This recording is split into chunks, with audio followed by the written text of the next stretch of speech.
Good morning Himachal. आइए नजर डालते हैं अब तक की प्रमुख घटनाओं पर।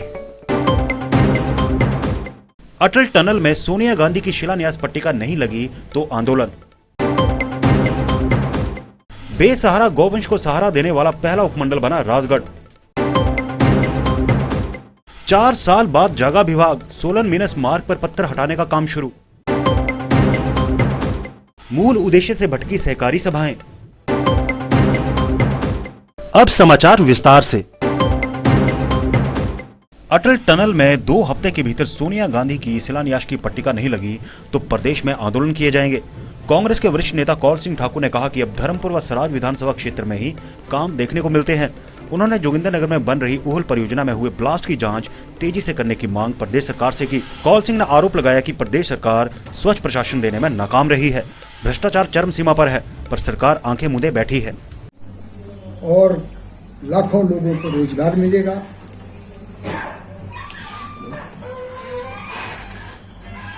और धर्मशाला में एक इन्वेस्टर मीट की जिसपे करोड़ों रुपए खर्च किए गए।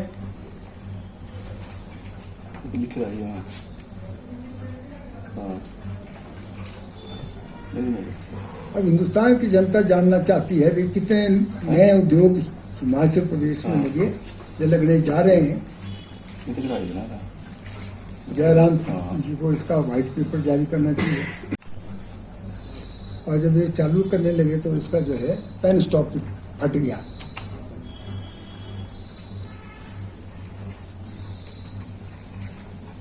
इसकी जांच तो होनी चाहिए, जिम्मेवारी जो है फिक्स होनी चाहिए थी किस नहीं घटिया किस्म का जिसमें रेजिस्टेंस ही नहीं थी पानी को करने की।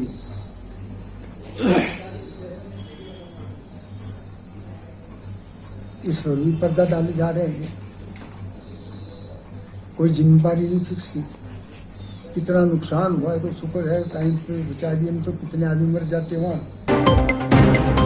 राजगढ़ उपमंडल जिला में बेसहारा गौवंश को आश्रय देने वाला पहला उपमंडल बना है। ये बात पंचायती राज मंत्री वीरेंद्र कंवर ने पजौता घाटी के कलौश केंड में डॉक्टर वाइस परमार अरण्य गौसदन का निरीक्षण करने के उपरांत कही। उन्होंने इस मौके पर हवन यज्ञ में भाग लेने के अतिरिक्त गौमय ज्योति का भी विमोचन किया। गौसदन में वर्तमान में 252 गौवंश को आश्रय मिला है। उन्होंने गौसदन के संचालक डॉक्टर वीरेंद्र अत्री को बधाई देते हुए कहा कि गौ सेवा एक पुनीत कार्य है। मंत्री ने इसके बाद यशवंत नगर स्थित हरिओम गौशाला का भी दौरा किया। आज ये जो हमारा राजगढ़ उपमंडल है, ये पूरी तरह से जो बेसहारा गौवंश है आपने उससे जो है उसको मुक्त किया है। और मैं चाहूंगा कि बड़ी जल्दी ही हम की थोड़ी बहुत कमी रह गई है कि ऐसी 150 अभी सड़क पर हैं, तो उनकी भी जो है वो व्यवस्था करेंगे।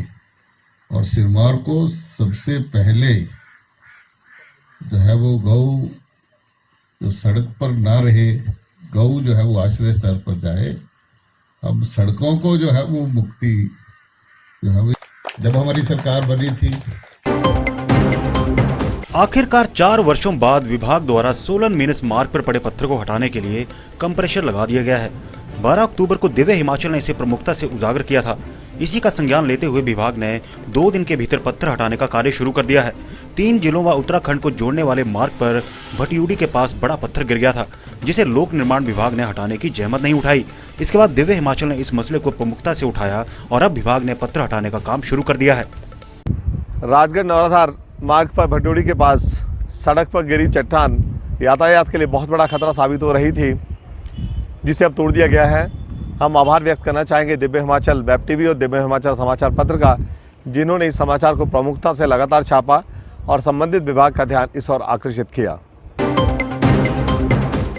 सरकार ने गांवों में किसानों की सुविधा के लिए सहकारी सभाएं खोली, लेकिन वर्तमान में ये सभाएं अपना मूल उद्देश्य भूलकर मॉल व अन्य दुकानों में बदल गई हैं। अधिकांश सभाएं हार्डवेयर, फर्नीचर आदि व्यवसायों से जुड़ गई हैं, जबकि इसका मुख्य उद्देश्य जो कृषि से जुड़ा था मात्र साइन बोर्ड तक सीमित रह गया है। सस्ता राशन भी अब सचिव व विभाग की इच्छा पर निर्भर होता जा रहा है।